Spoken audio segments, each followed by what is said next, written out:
Hello, and welcome back to Fem Life. Do not forget to subscribe to the channel. 2 lucky winners get to spend 1 hour on video chat with me. The tale commenced amidst a lively round of Twirl the Decanter during our midday respite. It was a familiar pastime among us. As the decanter whirled and pointed towards me, I felt the keen gaze of my comrades fixed upon me, eagerly anticipating the daring challenge that awaited. A blend of excitement and apprehension surged within me.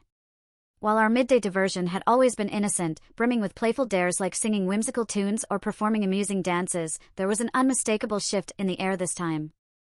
I could discern it in the mischievous gleam in my companion's eyes. "It's your turn to embrace the role of the office just for the forthcoming week," proclaimed Emily. I stood there, dumbfounded, as the room fell silent, awaiting my response. The jovial ambience had suddenly morphed into one of tension, burdened by their expectant stares. To assume the mantle of the office jester for an entire week? It exceeded any dare we had ventured upon previously. Our dares were typically light-hearted and benign, intended to elicit laughter and foster camaraderie among us. But this felt like traversing a boundary we ought not to breach. I surveyed the room, seeking any signs of hesitation or remorse among my comrades. Instead, I was met with expressions of anticipation and smirks that sent shivers down my spine. They weren't merely anticipating my compliance with the dare, they relished the prospect of witnessing my discomfort, of pushing me beyond my limits. A maelstrom of conflicting thoughts swirled within me. Should I decline? Should I assert myself and refuse? Yet, a part of me, buried deep within, found itself intrigued by the challenge. As a wordsmith, I harbored a perpetual curiosity for exploring diverse experiences and viewpoints. Perhaps this presented an opportunity to venture beyond my comfort zone and glean inspiration from the unexpected. After a moment of contemplation, I drew a deep breath and met Emily's gaze squarely. "Very well," I declared, my voice resolute, even surprising myself. "I accept the dare." A collective gasp permeated the room, intermingled with cheers and laughter from my comrades. Their excitement proved infectious, momentarily eclipsing any doubts. The following morning, I arrived at the office bedecked in a riotous ensemble of mismatched attire, polka-dot leggings, a frilly blouse in vibrant pink, and oversized rainbow suspenders. I had fully embraced the role of the office jester, intent on seizing the most from this audacious challenge. As I traversed the threshold, heads turned, and murmurs filled the air. Colleagues peeked from behind partitions, eager to catch a glimpse of the spectacle I had become. Though I felt myself blush under their inquisitive gazes, I refused to allow it to dampen my spirits. This presented an opportunity to liberate myself from the monotony of daily existence, to embody a facet of myself hitherto unexplored.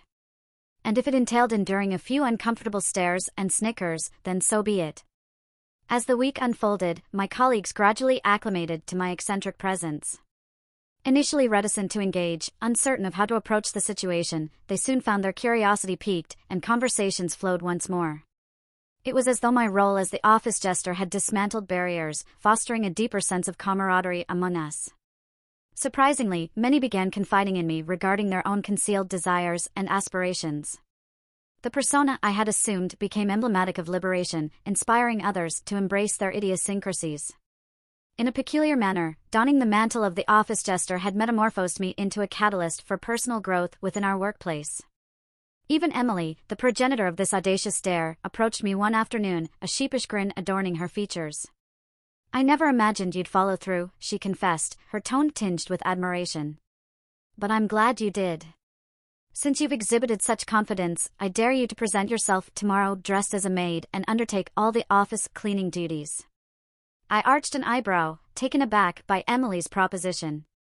Cleaning the entire office whilst attired as a maid?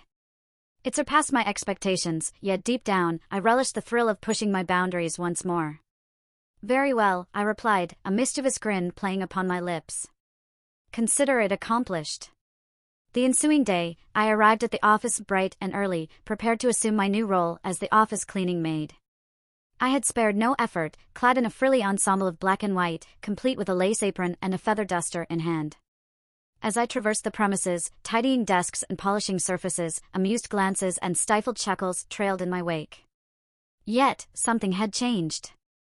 No longer did an aura of discomfort or judgment pervade the air. Instead, a sense of camaraderie and appreciation for our collective endeavors prevailed.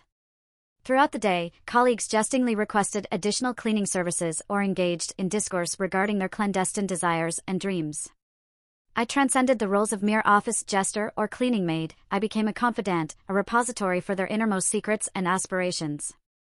In this surreal milieu, friendships burgeoned, barriers crumbled, and creativity flourished. And just when we believed our escapades had reached their zenith, Emily approached me once more, a mischievous glimmer dancing in her eyes. "Are you prepared for one final dare?" she inquired. I met her gaze, my heart racing with anticipation.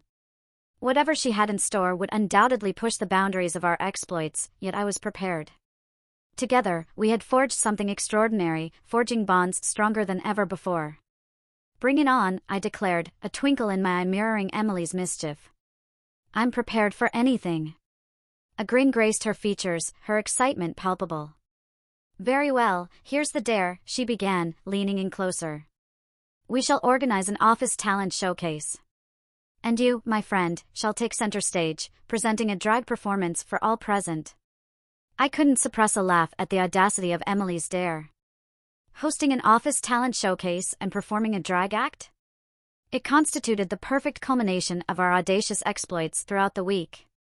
The prospect of strutting my stuff on center stage, embodying an entirely new persona, elicited a surge of exhilaration. "Consider it done," I affirmed, determination resonating in my voice. "I shall deliver a performance they shan't soon forget." The day of the talent showcase arrived, and the office buzzed with anticipation. Every nook adorned with decorations, a makeshift stage commandeering the center of the room. Colleagues congregated, their eyes alight with excitement. As I ascended the stage, bedecked in a resplendent gown adorned with sequins and towering heels, a wave of applause and cheers enveloped me. The atmosphere crackled with energy, sending shivers down my spine. Music filled the air, and I sashayed across the stage, summoning every ounce of confidence and poise. I danced and twirled, captivating the audience with each movement. The cheers swelled, suffusing me with an indescribable sense of euphoria. In that moment, it didn't matter that we were office workers in a mundane 9-to-5 job. We had transcended those boundaries and created something extraordinary, a space where we could express ourselves freely and support one another.